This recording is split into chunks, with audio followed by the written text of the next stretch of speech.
यदि तुम संसार के भोगों को भोगना चाहते हो तो फिर विवाह करना अपनी सामाजिक परंपरा के अनुसार, परिवार की परंपरा विधि विधान के अनुसार धूमधाम से विवाह करना।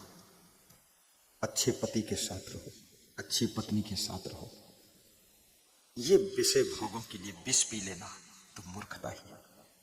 कितने जवान लड़के लड़की विषय भोगों के लिए जहर पीते, उनके माता पिता थोड़ा रोक लगाते हैं, ऐसा मत करो, आत्महत्या कर लेते, मर रहे हैं। जिन विषय भोगों को पशु पक्षी कीड़े मकोड़े भी भोग रहे हैं, उनको कौन बंधन है? पशु पक्षियों को कोई नहीं। पशु पक्षी की योनि से भटकते भटकते ये आत्मा मनुष्य की योनि में आई हुई है, और मनुष्य की योनि में आकर के ये आत्मा फिर पशुओं जैसा भोगों को भोगने के लिए डूब रही है। तो याद रखना, मनुष्य का तन मिलने से भी क्या लाभ मिला, जब पशुओं जैसी ही जिंदगी जीना है, कीड़े मकोड़ों जैसे भोगों में ही मर जाना है, भोगों के लिए मर जाना है, मार देना है, तो समझ लो आप पशु पक्षियों से भी गए गुजरे हैं। आप अपने मन को वश में करिए और मर्यादा से जीवन जियो, इज्जत से जीवन जियो, यही तो असली नाक है।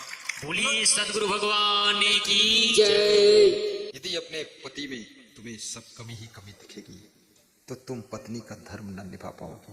यदि अपनी पत्नी में सब कमी ही कमी, कसर ही कसर दिख रही है तो तुम अपने पति का धर्म न निभा पाओगे। याद रखना, थोड़ा उनके गुण भी देखो, थोड़ा उनकी अच्छाइयाँ भी देखो, थोड़ा उनकी विशेषताएं भी देखो, थोड़ा उनके उन दृष्टि पर डालो नजर थोड़ा कि हमारे इन्होंने कितना मेरा उपकार किया है, तो उनसे प्रेम बढ़ेगा, स्नेह बढ़ेगा।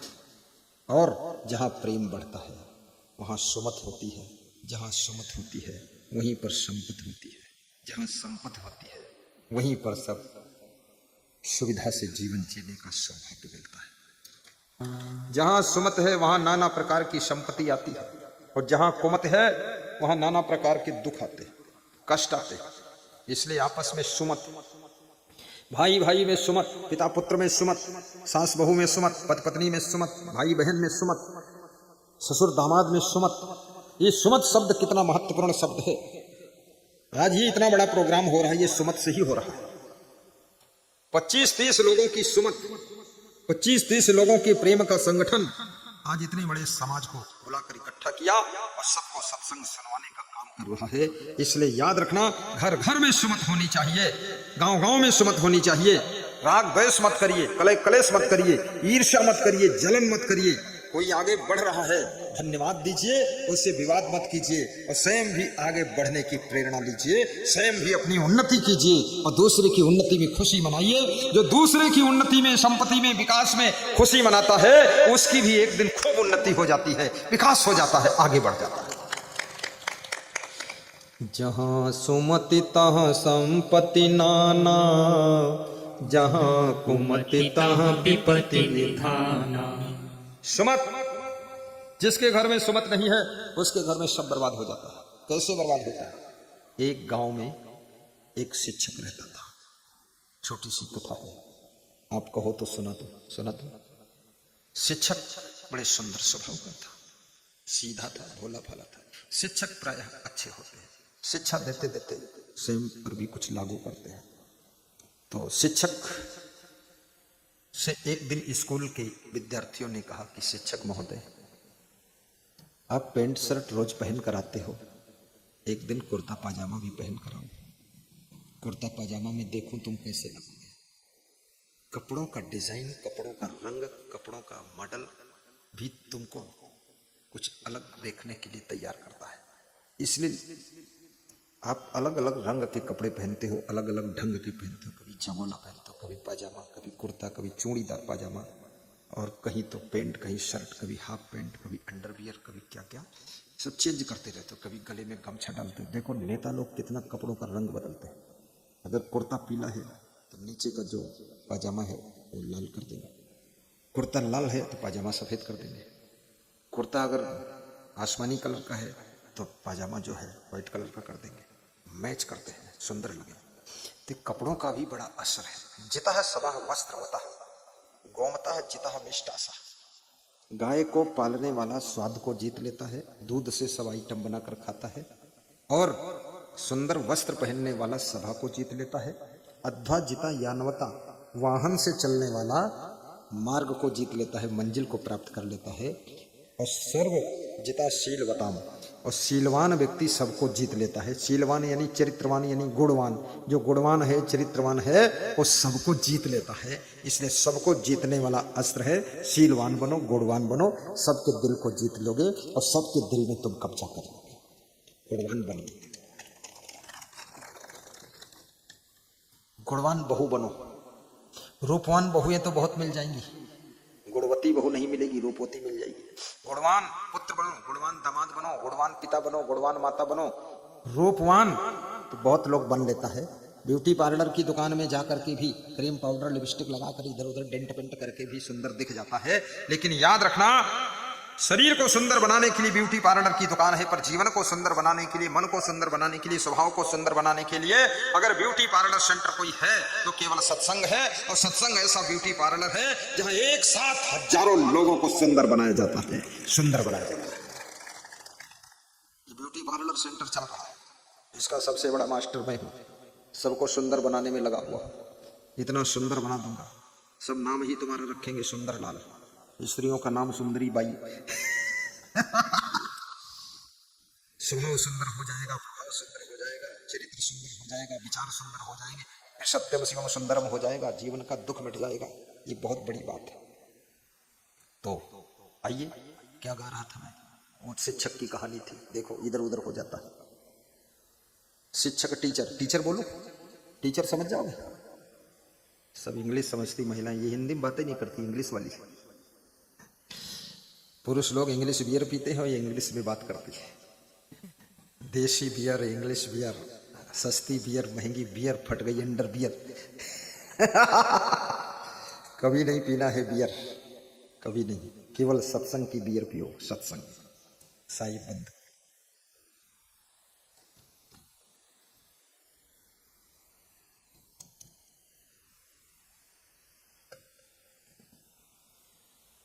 धीरे धीरे धीरे धीरे धीरे धीरे शिक्षक घर को आता है, कपड़ा लेकर टेलर को नाप दे देता है। टेलर सिल करके कपड़ा सुबह भेज देता है। कुर्ता पाजामा रेडी हो गया। शिक्षक जब कुर्ता पाजामा पहनकर खड़ा हुआ तो टेलर की भूल से पाजामा 4 अंगुल लंबा हो गया था, मिट्टी में घसीट रहा था। तो टीचर ने अपनी माँ से कहा, माँ ये पाजामा 4 अंगुल लंबा हो गया है, इसको काट कर मोड़ कर सिल कर रख देना। टेलर के पास बार बार क्या जाऊं। माँ ने पाजामा उठाया और फेंका तो पाजामा धूल में गिरा। माँ गुस्सा हो गई कि मैं सब काम करती हूँ, छोटा सा काम मेरे पास लाई, अपनी बहन से करा लो जाकर। शिक्षक पाजामा उठाकर बहन के पास गया कि 4 अंगुल पाजामा बड़ा हो गया, लंबा हो गया, 4 अंगुल काट कर मोड़ कर सिल कर रख देना, कल पहनूंगा। बहन बहुत गुस्सा में थी। बहन जब तक ससुराल 2-4 बार आना जाना नहीं कर लेती है तब तक उसको गुस्सा बहुत आता है, और ससुराल जब जाती है तो ऐसा उसको सासू मिलती है, टम बम सब ठिकाने लग जाती है। तो बहू हो बहन ऐसा। उसने पाजामा फेंका तो जूठे बर्तनों में गिरा जाकर। शिक्षक मन में सोचता है, वो टीचर ये क्या हो रहा मेरे घर में। कभी कभी बुद्धिमान लोग भी अपने घर की अला बला से बहुत दुखी हो जाते हैं। बहन को समझाएं कि माँ को समझाएं। बहन ने कहा, अपनी पत्नी से काम नहीं करा सकते, मेरे पास लेकर आते हो। शिक्षक पाजामा उठाकर अपनी पत्नी के पास ले गया। पत्नी से कहा, पाजामा 4 अंगुल टेलर की भूल से लंबा हो गया है, काट कर मोड़ कर सिल कर रख देना। पत्नी सब काम घर का करती थी, उसको गुस्सा आ गई, उठाकर पाजामा फेंका तो गंदी नाली में गिरा जाकर के। पाजामा सब गंदगी में लथपथ हो गया। शिक्षक के आंखों में आंसू आ गए। घर के कलेश और घर के लोगों की गुस्सा के कारण, आलस्य के कारण कई बार घर का मालिक भी रो लेता है, आंसू पोंछ लेता है, दुखी हो जाता है। किसको डांटूं, किसको समझाऊं, कितना समझाऊं कि काम करूं, क्या करूं, ऐसा मन उसका दुख में डूब जाता है। शिक्षक रुमाल से आंसू पोंछकर पाजामा को उठाकर खूंटी में टांग देता है। मन में चिंतित हो जाता है। जिस घर के लोग ज्यादा गुस्सा करते हैं, क्रोध करते हैं, नाराज होते हैं, उस घर का जो मालिक होता है, मेन व्यक्ति होता है, वो चिंता में पड़ जाता है। और जो चिंता में अधिक समय तक रहता है उसकी आयु घटना शुरू हो जाती है, उम्र कम होना शुरू हो जाती है। धीरे धीरे वो कम उम्र में ही मृत्यु को प्राप्त हो जाता है। इसलिए अपने परिवार के, घर के मालिक को चिंता मत दीजिए, टेंशन मत दीजिए, पति को भी चिंता मत दीजिए।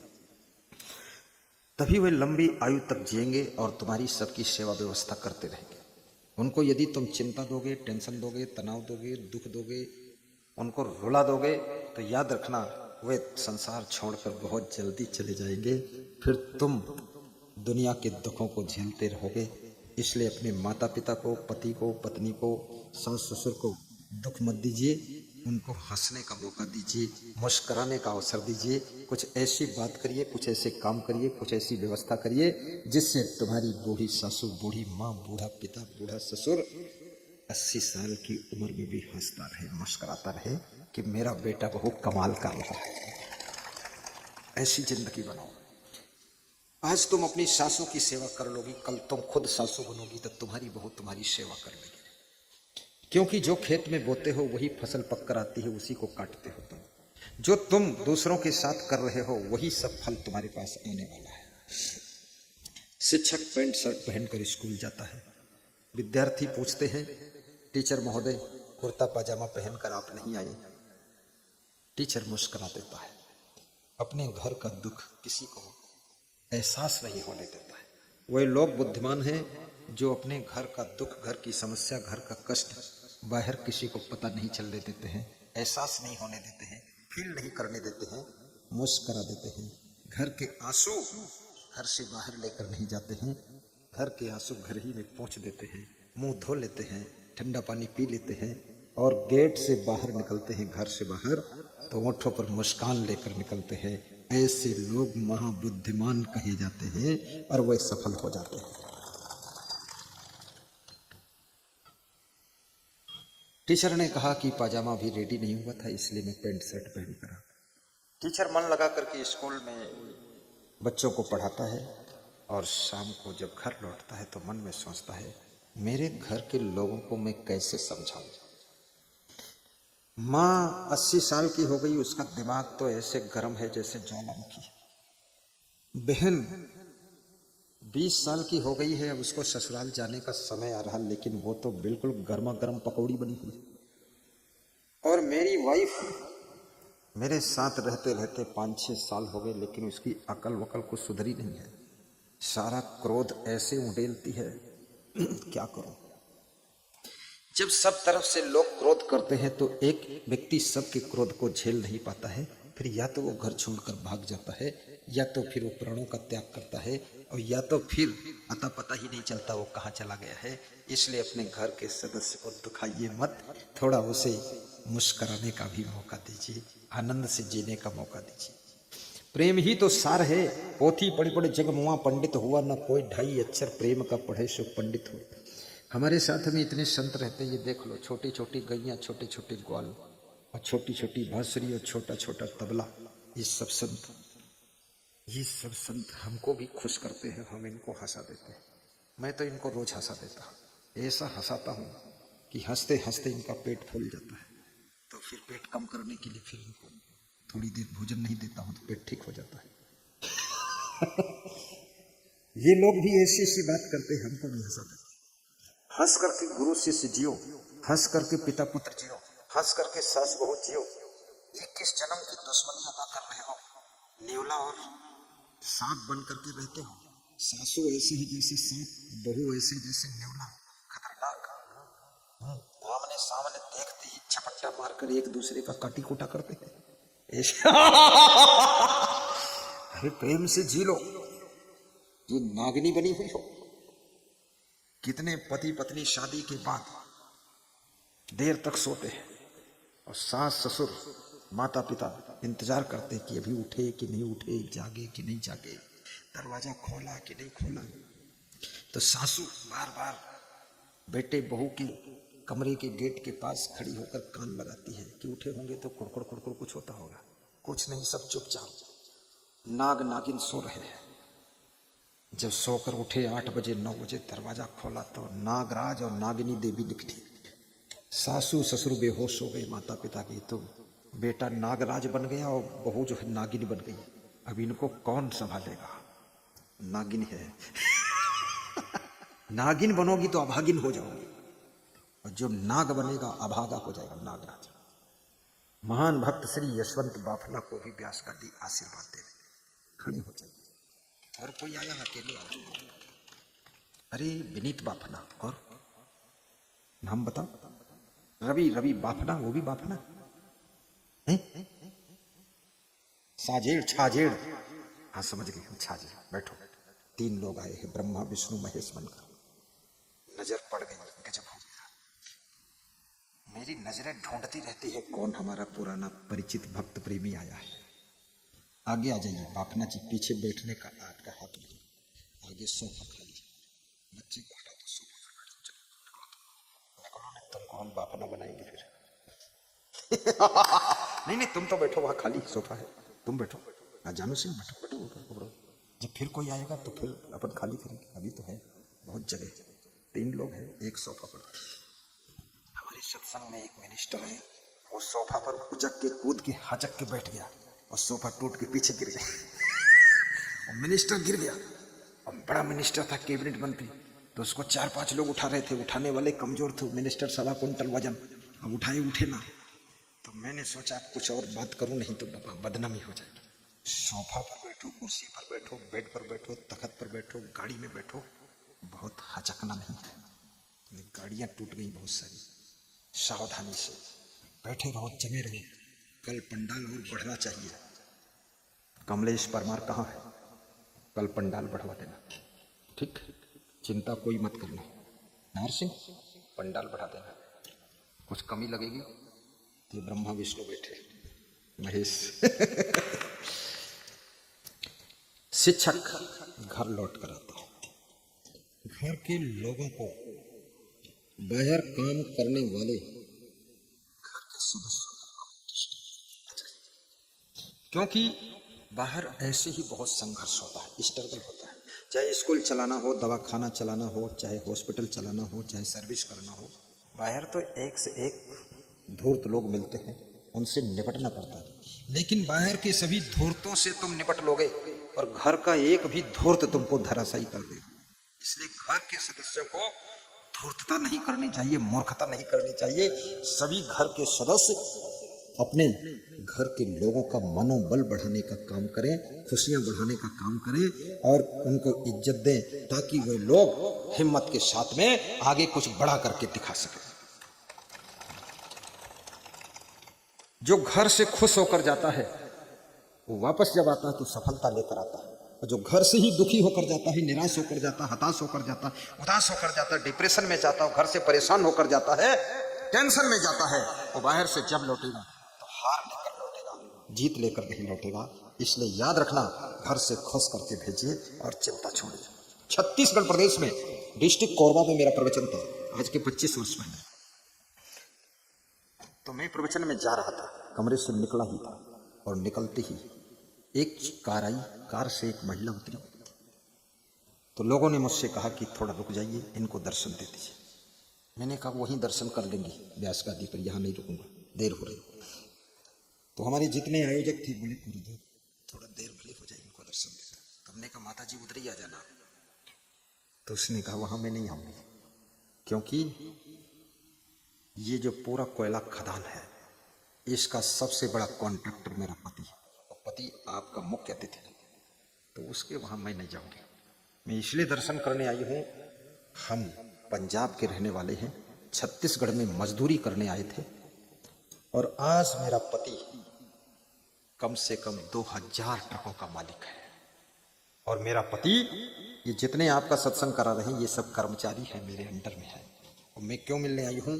क्योंकि मैं बचपन से कबीरपंथी हूँ और मेरा पति राधा स्वामी है।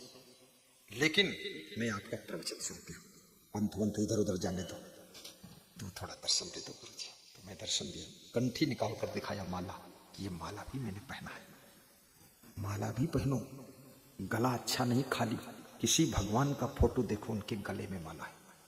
और तुम्हारे गले में कुछ नहीं, गले में केवल गला है, गले में कंठी माला होना चाहिए, भक्ति करो। तो उन्होंने बताया जब पति मेरा 4 बजे ट्रेन पकड़ता है तो 3 बजे पराठा और सब्जी बनाकर टिफिन पैक करके उनको स्नान कराकर चाय पिलाकर विदा कर देते हैं। ट्रेन पकड़ो आप, वहाँ से दिल्ली जाता है। और ऐसे आना जाना करते करते कभी इसको टेंशन नहीं दिया, दुख नहीं दिया, कभी परेशान नहीं किया। ये 400 रुपये महीने की यहाँ नौकरी करते थे, आज इनके पास में 10,000 लोग नौकरी करते हैं। इतनी बड़ी हस्ती। अगर पति को सपोर्ट करोगी तो उन्नति इतनी होगी कुछ पूछो मत, और पति के साथ विस्फोट करोगे तो इतना पतन होगा कि कोई गिनती भी नहीं रहोगी। इसलिए पतियों का भी मनोबल बढ़ाइए, माताओं बहनों का भी मनोबल बढ़ाइए। मनोबल बढ़ाना पड़ता है। एक विद्यार्थी पढ़ने में कमजोर था, शैतानी में पूरा जोर था।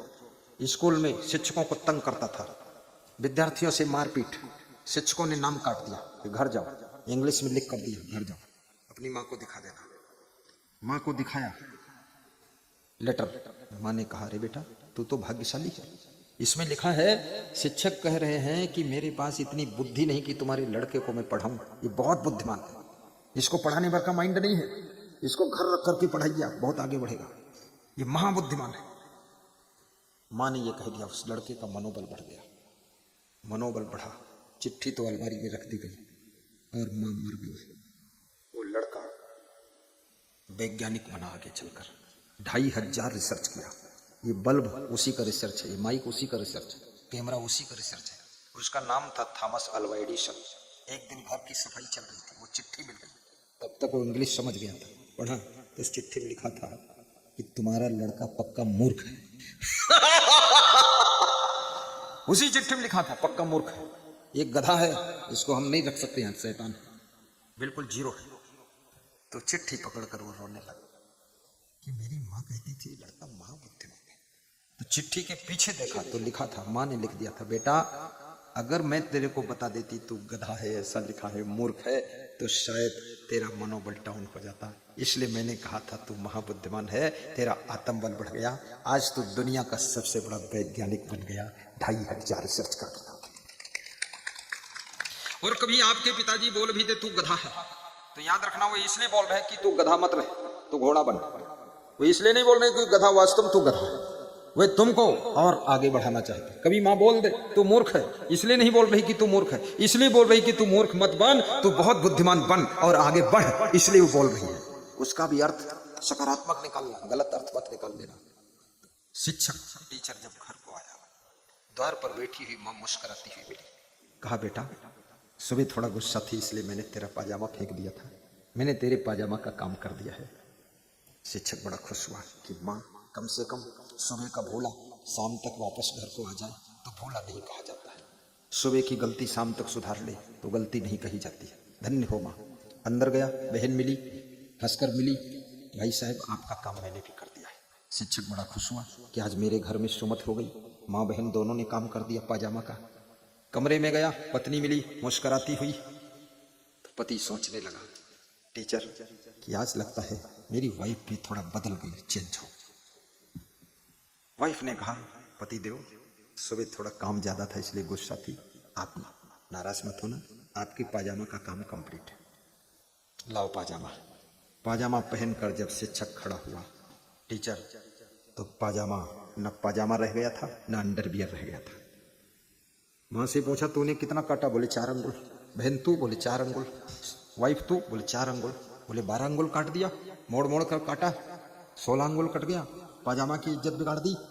बोले अपने घर में सुमत नहीं है, सलाह नहीं है, एक दूसरे से बात नहीं होती है, इसलिए अपने अपने ढंग से माँ ने भी काट दिया, बहन ने काट दिया और पत्नी ने भी काट दिया। जिसके घर में सुमत नहीं है, सलाह नहीं है, उसके घर के सारे काम काज पाजामा की तरह कट पिट करके बर्बाद हो जाते हैं। इसलिए कृपया सुमत सलाह से काम करें। जय हो, जय हो, जय हो, जय हो। तुम ही मेरे मंदिर, तुम ही मेरी पूजा, तुम ही देवता हो, तुम ही देवता हो, तुम ही राम मेरे कन्हैया तुम ही हो, जीवन की नैया के खेवैया तुम्ही हो। तुम्ही मेरे मंदिर, तुम्ही मेरी पूजा तुम्ही देवता हो, तुम्ही देवता हो। तुम्ही राम मेरे कन्हैया तुम्ही हो। जीवन की नैया के खेवैया तुम्ही हो। तुम्ही राम मेरे कन्हैया तुम्ही हो। जीवन की नैया के खेवैया तुम्ही हो। जिधर देखता हो नजर तुम ही आते, सभी भक्त साधक तेरे गीत गाते। सभी भक्त साधक तेरे गीत गाते। गीतों की माला की रचैया तुम्ही हो। जीवन की नैया के खेवैया तुम्ही हो। तुम्ही सबके राम लिए तिलक सेवा चल रही है, तिलक लगवाइए। ये हिंदू धर्म, जैन धर्म, तिलक हिंदू धर्म का विशुद्ध धर्म जैन धर्म है और उसको शुद्ध किया गया है। और हम आप सब सौभाग्यशाली हैं जो हिंदुस्तान में जन्म हुआ है, किस्मत वाले हैं जो हिंदू परिवार में जन्म हुआ है, सौभाग्यशाली है। ये हिंदू धर्म सभ्यता, संस्कृति और संस्कार का धर्म है। कभी धर्मांतरण के आकर्षण में मत आना, क्योंकि गुलाब का फूल तो गुलाब का फूल है। तुम गुलाब के फूल बनकर के ही रहो। गेंदा की डगाली पर लगोगे जाकर तो तुम्हारा सम्मान कम हो जाएगा। आप तो ऐसे धर्म में हैं जहां पर स्वतंत्रता भी है। आप शाकाहारी बनो, नशा व्यसन से मुक्त रहो। और हिंदू धर्म में एक पत्नी व्रत, एक पति व्रत का भी नियम बहुत अच्छा है। कभी कभी आपकी एक पत्नी खत्म हो गई, दूसरा विवाह करने की भी छूट है। या एक पत्नी से कोई बच्चे नहीं हुए तो दूसरा विवाह भी कर सकते हैं। लेकिन कुछ ऐसे मजहब है जहां पर कोई नियम मर्यादा नहीं है, सब भ्रष्टाचार है, कोई चरित्र नहीं है।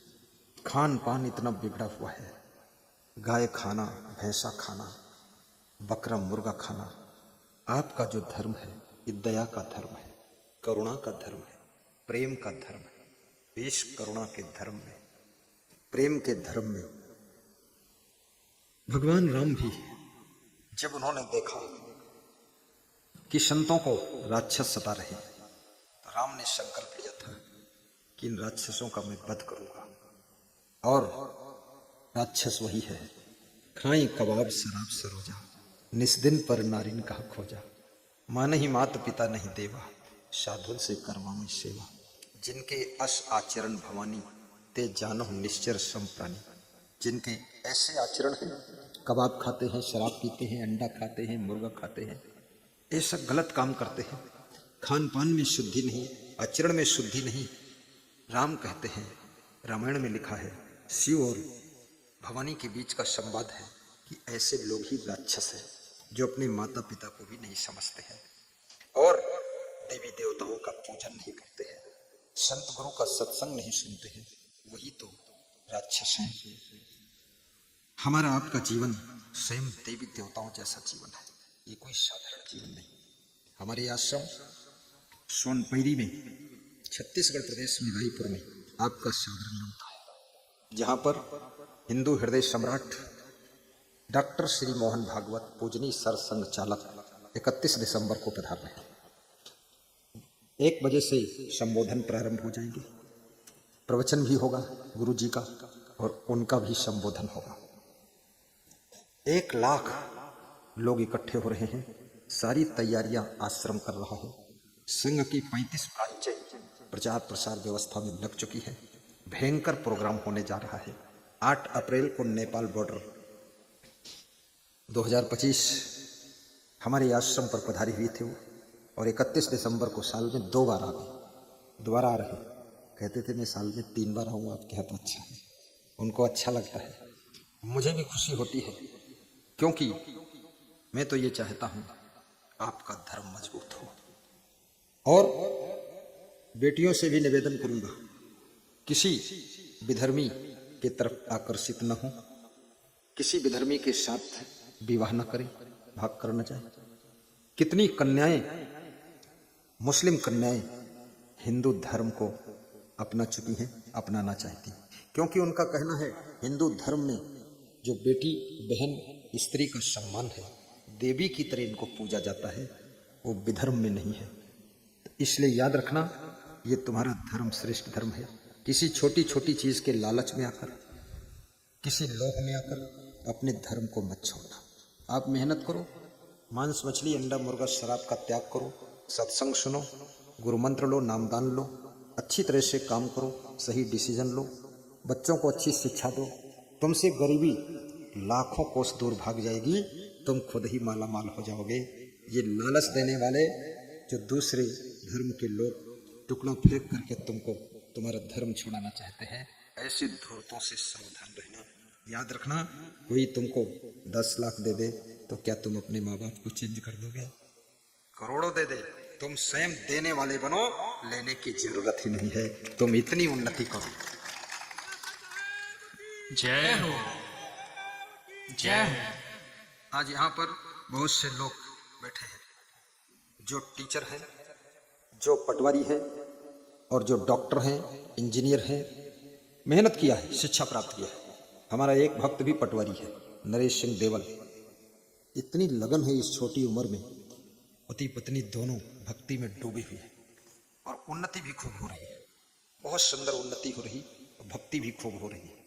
और इसी श्रृंखला में बहुत से लोग टीचर भी हैं।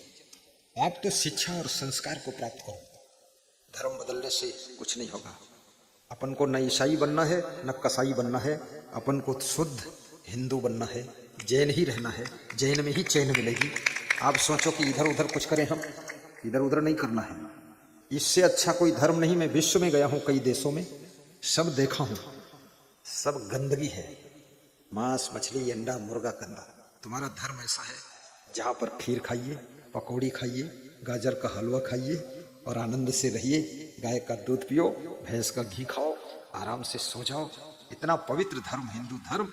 और जब तुम्हारा गुरु आएगा तुमको यही सिखाएगा, बीड़ी छोड़ दो, गांजा छोड़ दो, और यही सिखाएगा शराब मत पीना। तुम्हारे गुरु भी महान है, लेकिन उन विधर्मियों के गुरु वो भ्रष्टाचार खुद करते हैं, और खुद ही उनके आचरण भ्रष्ट हैं, विचार भ्रष्ट हैं, खान पान भ्रष्ट है, वो तुमको क्या सिखाएंगे? इसलिए ऐसे सुंदर धर्म में तुम्हारा जन्म हुआ, पालन पोषण हुआ। हिंदुस्तान की धरती सबसे सुखी धरती है। अपने देश की रक्षा करो और खुद को अपने संस्कारों से विभूषित करो, और अपने घर को मंदिर बना करके रखो, और मुस्कुरा कर जिंदगी जियो, और माता पिता का सम्मान करो। तो 31 दिसंबर याद रखना, छत्तीसगढ़ प्रदेश में न्योता, रायपुर राजधानी के पास में अपना आश्रम है, 5 किलोमीटर पर, वहीं पर यह कार्यक्रम होगा। जो लोग आ सकें अभी से टिकट बनवा लीजिए और आइए। मैंने उनसे कहा है, वहाँ जो मेरे प्रबंधक हैं देवकर जी से, हमने कहा देवकर दास, कम से कम 100 लोगों के लिए पर्सनल मिलने का भी टाइम ले लेना। हमारे जो बाहर से भक्त आएंगे तो उनसे मिलन कराएंगे, सरसंग चालक, कम से कम परिचय हो जाए। तो बोले हैं ठीक, ले लेंगे। हमने कहा डरना मत, संकोच मत करना, बता देना, गुरु जी की आज्ञा है। और आपको मैं द्वारिकापुरी के लिए भी आमंत्रित करता हूँ। द्वारिका में आप पधारिए। द्वारिका में 26 से 28 दिसंबर तक हिंदू एकता सम्मेलन के नाम से सुखद सत्संग होगा। 3-4 दिन भंडारा चलेगा। पूरे भारत देश और विदेश से भी लोग वहाँ भी आ रहे हैं, और आपका भी न्योता है। तीर्थ दर्शन सत्संग समिति का गठन हुआ है, जिसमें भारत के करीब 150-200 भक्त उसमें सम्मिलित हैं। और मैं तो कहूँगा, गाँव में सत्संग होता है गुरु जी का, शहरों में भी होता है, लेकिन तीर्थों में भी होना चाहिए। तीर्थों में सत्संग कराने के लिए तीर्थ दर्शन सत्संग समिति का गठन हुआ है। इसके भी आप सदस्य बने, और सदस्य बन करके, इसकी सदस्यता बहुत सरल है, कठिन नहीं है। इसकी की सदस्यता 10 प्रकार के सदस्य बनते हैं। आत्मी दानवीर 2100 है, विशेष दानवीर 5100, कर्ण दानवीर 11,000, राजा बलि दानवीर 21,000, हरिश्चंद्र दानवीर 51,000, अम्बरीश दानवीर 1 लाख, मौरक ध्वज दानवीर 2 लाख, कबीर दानवीर 3 लाख, राजा शिवी दानवीर 4 लाख, भामा शाह दानवीर 5 लाख। इसमें कबीर दानवीर की श्रेणी में योगेश साहू छत्तीसगढ़ प्रदेश के 3 लाख में है, और बहुत से लोग 2100 में भी है, कोई 51,000 में है, कोई 11,000 में है, लेकिन उसी सब पैसे से वहाँ रहने के लिए 8 लाख में सब धर्मशाला किराए से लिए गए। अच्छी व्यवस्थाएं हैं वहाँ। हमारी एक टीम 5 लोग व्यवस्था में लगे हुए हैं, और सबका भोजन भंडारा भी इसी सदस्यता शुल्क से बनेगा, और कोई तकलीफ नहीं होगी, हम भी वहीं रहेंगे आपके साथ में। मैं अमेरिका के कैलिफोर्निया के जगदीश भाई पटेल के आनंद शहर में 22 को शाम पहुंचूंगा, 23 को वहां से उनके साथ निकलूंगा, बीरपुर होते हुए सोमनाथ, गिरनार, जूनागढ़, पोरबंदर यात्रा करते करते 25 को वहीं पहुंच जाऊंगा। तो 25, 26, 27, 28 वहीं रहूंगा, 29 को उड़ान भरूंगा, छत्तीसगढ़ पहुंच जाऊंगा, जामनगर टू बॉम्बे टू रायपुर, वहां से फिर उड़ान भरूंगा। बहुत बड़ा कार्यक्रम भिलाई में भी है, उस भिलाई वाले कार्यक्रम में 2 जनवरी को शामिल हो जाऊंगा, और वहां से फिर उड़ान भर के दिल्ली से अहमदाबाद उतरूंगा, अहमदाबाद से फिर दाहोद आऊंगा। उंडार गांव में, खेंग उंडार गांव में सत्संग होगा जनवरी 4 और 5 को, वहां से फिर आगे बढ़ूंगा। रतलाम में सत्संग होगा आपके स्कूल के पास में, विनीत साहब स्कूल के पास, बापना साहब। रतलाम जिले में एक गांव है मऊखेड़ी, जावरा के पास, वहां सत्संग होगा 8 और 9, 10 को फिर वहां से यात्रा मंदसौर, 11, 12, 13 जनवरी को दूधा खेड़ी मठ, बहुत बड़ा, जहां लाखों लोग आशीर्वाद लेने आते हैं, उसी मठ के प्रांगण में श्री दुले सिंह और श्री नारायण सिंह राजपूत की ओर से सत्संग रखा गया है। पूरी ताकत से कह रहे थे जिंदगी का ये पहला और अंतिम प्रोग्राम कर दूंगा, बाद को रहूंगा तो फिर करूंगा, लेकिन इसको तो पूरी ताकत से करूंगा। वहां होगा, वहां से फिर धीरे धीरे हम राजस्थान प्रवेश करेंगे, राजस्थान से फिर एमपी से महाराष्ट्र, महाराष्ट्र से सीधे हम छत्तीसगढ़ फिर पहुंचेंगे, वहां करके फिर उड़ीसा, झारखंड, बिहार करेंगे, नेपाल करेंगे, फिर यूपी पहुंच जाएंगे, फिर यूपी करते करते उत्तराखंड भी कर देंगे, जहां पाऊंगा वहां कर दूंगा। अब जब खाली हो जाऊंगा तो फिर तुम्हारी झाबुआ कर देंगे, बाफना क्या कर देंगे।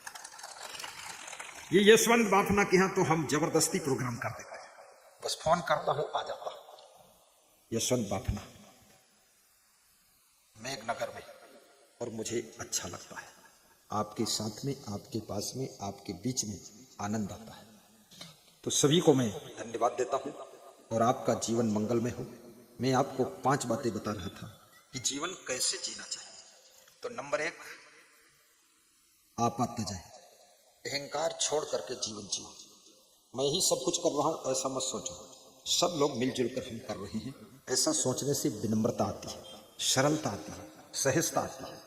हरि भजन, लेकिन सब काम धाम करने के साथ साथ में भजन भी करो। ऐसा नहीं है कि बस खाना पीना भोगना सोना बस इतने में ही जिंदगी खत्म कर दी, नहीं। समय निकाल कर थोड़ा भक्ति के लिए समय दो, सत्संग के लिए समय दो, परोपकार के लिए भी समय दो, मंदिर के लिए भी समय दो, स्थानक के लिए समय दो, थोड़ा समय गुरु सेवा में भी दो, थोड़ा समय और धन धर्म के प्रचार प्रसार के लिए दो। जिस धर्म का प्रचार प्रसार करने, याद रखना वो धर्म धीरे धीरे विलुप्त हो जाता है, इसलिए प्रचारकों को मजबूत करो। जैसे मैं हूं प्रचारक, तो कितना रामायण का सम्मान बढ़ गया, कितना सब महान पुरुषों की बात बताता रहता हूं, उनका सम्मान बढ़ गया। तो ऐसे तुम भी प्रचारक बनो, जहां रहो अपने स्कूल में थोड़ा प्रचार करो, घर में प्रचार करो, गांव में प्रचार करो। आज ये सत्संग समिति, ये सत्संग समिति बहुत महान है, जिस समिति ने इतना बड़ा काम किया है। 3 साल से लगातार मैं यहाँ रहा, और ये श्री कमलेश परमार जी मुझको पधरौनी के रूप में रात्रि बेला में लेकर के आए थे मेघनगर से, और मैं उनके यहाँ आया था। मैं देख करके बहुत खुश हुआ था, और तभी से मैं प्रभावित हुआ, जुड़ गया। फिर 3 साल से लगातार भैरू जी की, भैरू बोरड़ी क्या है, भैरू की भैरू बोरड़ी, और दूसरा खजूरी, और तीसरा ये देवी का। इसलिए सब लोग होशियार बनो, चतुर बनो, बुद्धिमान बनो, योग्य बनो, हम जो कहें वो बनो, दूसरा कुछ मत बनो। हम क्या समझा रहे हैं, आपकी इतनी संख्या है, इतना बल है, आप सब इस सत्संग समिति में जुड़ जाइए। अभी इसमें हमारे पास में लिस्ट आई है, लिस्ट में 23 लोग इधर है, 14 लोग इधर है। 23 और 14 कितना होता, जोड़ दो, 37। ये 37 लोग हैं।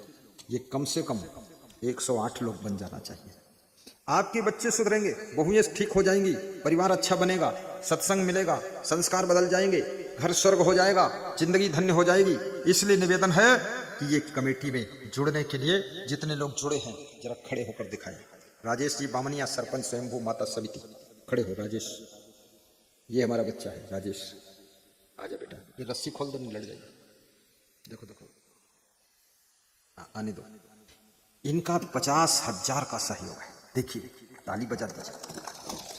कन्हैया लाल राठौर, देवीगढ़, जिनके घर में मैं ठहरा हुआ, और दाल चावल का भंडारा भी है। आज भी है कि कल? कल होगा। आज भी है दाल चावल का भंडारा, और कल भी होगा। कल खिचड़ी और कढ़ी, जो भी कसर रहेगी कल कढ़ी काट देगी। हाँ। ये सरपंच देखिए, ऐसा ही सरपंच बनाइए, ऐसा ही मिनिस्टर बनाइए, ऐसा विधायक बनाइए जो सत्संग में सहयोग करे। हाँ, गड़बड़ सड़बड़ बनाओगे तो खाम खा यहाँ भी मछली लेकर आएगा। ऐसा चुनना चाहिए। देखो, दमदारी के साथ खड़ा है तुम्हारे साथ। कन्हैया लाल राठौर, देवीगढ़, जहां हो खड़े हो जाए। जिनके घर में मेरा निवास है, 11,000 का सहयोग। कमलेश परमार, भैरू बोर्डी, 11,000 का सहयोग, खड़े हो। नरेश देवल, 11,000 पटवाई। जानू सिंह बारिया, बीड़ महुलवाड़ा, 11,000। नार सिंह भूरिया, भैरू बोर्डी, 11,000। लक्ष्मण सिंह चौहान, भीमकुंड, 11,000, खड़े रहना। उदय सिंह खोखर, 10,000। दितिया जी परमार, बाबूजी बड़ौदा, 11,000। कांतिलाल खोखर, खोखर खादन, 10,100। नार सिंह बारिया, कुशलपुरा, 11,000। मोहन जी चौपड़ा, शिवगढ़, 11,000। बहादुर जी मुड़िया, मदरानी, 11,000। रोसमल जी मैया, भगत जी महुड़ी पाड़ा, 5100। गुड्डू जी डामोर, बालाखेरी, 11,000। मुकेश भैरू बोरडी परमार, 11,000। आशीष पाटीदार, 2100। विश्वास जी सोनी, 5100। विकास अरोड़ा, 5100। दिनेश खेरावत, 5100। विनय परमार, 5100। प्रकाश चंद्र पाटीदार, 2500। बबलू परमार, 5100। देखिए, इतने लोगों का आर्थिक सहयोग तगड़ा है। अब मेरे यशवंत बाफना का नाम मेरी तरफ से लिख लेना इसमें, ठीक है? लिख दो, चिंता मत करना, जिंदगी भर लिखा रहने दो। यशवंत बाफना कोई छोटा, मैं आज्ञा दे दो, इशारा तो समझ जाते मेरे को करना ही है। और उनका मेरे से कहना था, गुरुदेव आप यहाँ सत्संग बढ़ाइए ताकि लोग सब बुराइयों से मुक्त हो जाए। उनका प्रयास था, अकेले में निवेदन किया था, यहाँ सत्संग बढ़ाइए, आप गांव में सत्संग करिए, अंदर घुस जाइए। तो मैं घुस गया हूँ, मैं घुसा तो उनको घुसा दिया हूँ। बैठो, सब बैठो। अच्छे संत ढूंढो। जब छोटी सी बीड़ी नहीं छोड़ पा रहा है तो इतने बड़े बड़े विषय भोगों का त्याग क्या करेगा? ब्रह्मचारी कैसे बनेगा? ये कभी ब्रह्मचर्य से रह नहीं सकता। जब एक बीड़ी में अटक गया, भटक गया, गांजा की चिलम में ही डूबा हुआ, भांग खा रहा है और कहता है ये शिव जी की बूटी है और जन्म जन्म की घूटी है, बात हमारी झूठी है, ये शिव जी की बूटी है, आदत कभी न छूटी है, चोर कहीं का। अरे शिव जी के फल तो धतूरा था, धतूरा क्यों नहीं खाता था? और शिव जी बैल पर बैठकर चलते, तू बैल पर क्यों नहीं बैठता? चोर कहीं का, शिव जी की बूटी है। कौन प्रमाण है कि शिव जी भांग खाते थे? छोटा चोट्टा, ये सब फालतू बातें हैं। भगवान को, देवी देवताओं को भी आरोपित कर देना और उनके नाम पर स्वयं गलतियां करते रहना, नशा करते रहना, ये बहुत बड़ा पाप है। कोई देवी देवता, भगवान कोई नशा व्यसन नहीं करते थे, वो सब महान थे। अगर ऐसा नशा करते, तुम जैसा दारू पीते, तो वह पूजा नहीं होती उनकी। इसलिए मैं निवेदन करूंगा, ऐसे ऐसे पवित्र जीवन जियो कि भगवान भी बैठकर मुस्कुराए कि ये भक्त तो हमसे भी ज्यादा महान है। ऐसा होना चाहिए। सबको शुभकामना करता हूं। हमारे संत महात्मा अयोध्या में एक आश्रम की रचना प्रारंभ कर चुके हैं, जिसमें कभी राम मंदिर का दर्शन करने आ पाओगे तो भी अपने आश्रम में आप सोओगे। राम मंदिर विश्व का प्रसिद्ध मंदिर बन चुका है, जिसके दर्शन के लिए सबको आने की इच्छा होती है, परंतु वहां रहने की समस्या बहुत रहती है क्योंकि होटल बहुत महंगे हो चुके हैं। मैं खुद ठहरा था तो 4,000 रुपये 24 घंटे के मांगा था। तो मैंने कहा मैं तो भगत के यहाँ रुक जाऊंगा, यहाँ नहीं रहूंगा। लेकिन आप जब अपने गुरु के आश्रम पर आओगे, न 4,000 न 2,000, 1000 की बात ही नहीं, वहां तो सत्संग विचार की बात है। आप आइए, 20,000 लोगों के ठहरने का प्रबंध ये आश्रम करें। इधर आओ, ये संत जी करेंगे। और भोजन भी जैसे उन्होंने बताया, सरपंच साहब ने खिचड़ी और कढ़ी, तो खिचड़ी कढ़ी भी रहेगी, कभी कभी सेवई भी बनेगी, और कभी कभी खीर पूड़ी और पकौड़ी और कचौड़ी, और जो तुम खाते हो वही बना देंगे। हमें क्या टेंशन, तुम्हें कुछ जुटा देंगे, जो खाना है ये माल बनाओ खाओ। और हलवाई भी रखूंगा, जो बना देगा खिला देगा मस्त। तुमको ऐसे रखूंगा जैसे ससुराल में दामाद को रखा जाता है, दामाद बना दूंगा। व्यवस्था, इंसान की सेवा में ही भगवान की सेवा छुपी रहती है। याद रखना, प्राणियों से प्रेम करो, वही प्रेम भगवान को प्राप्त हो जाता है। प्राणियों को सताओगे, इंसान को दुख दोगे और भगवान की पूजा खूब करोगे, उससे कुछ भी भगवान खुश होने वाला नहीं। क्योंकि भगवान सब समझ जाता है, जब इंसान के साथ व्यवहार करना इसको नहीं आता है तो भगवान के साथ क्या व्यवहार करेगा। और भगवान अभी प्रकट हो जाए, यही भगवान को बुला दूं मैं, चलो कल बुला देता, तो भगवान के साथ तुम क्या करोगे। भगवान के सोने के जूता होते हैं, सोने के जूता और हीरा जड़े होते हैं। कितने लोग भगवान का जूते उठा ले जाएंगे भगवान कैसी कैसी। हाँ। ऐसे इन लोगों को भगवान मिलेगा। हजारों किलो सोना पड़ा हो फिर भी लालच नहीं आना चाहिए, उसको भगवान मिलता है।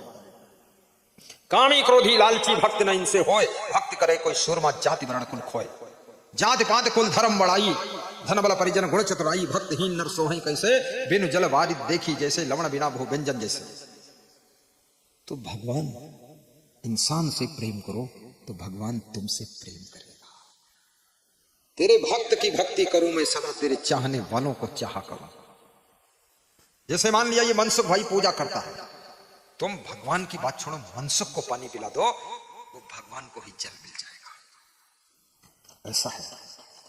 तुम्हारी पत्नी बहुत पूजा पाठ करती है, तुम पत्नी को प्रसन्न रखो तो सब देवी देवता प्रसन्न हो जाएंगे। और तुम दारू पी कर आते हो, पत्नी को गाली देते हो, पत्नी से बोलते हो माता राम दरवाजा खोलो, पत्नी भी सोचती है इसको मैंने कहां पैदा किया जो मुझको माता राम बोल रहा है। इसको इतना भी ध्यान नहीं। दारू का नशा ऐसा ही नशा है जिसमें बुद्धि इतनी भ्रष्ट होती है, दिमाग फेल कर देता है। पत्नी में माता दिखाई देती है और भैंस में पिता दिखाई देता है। अरे मूर्ख।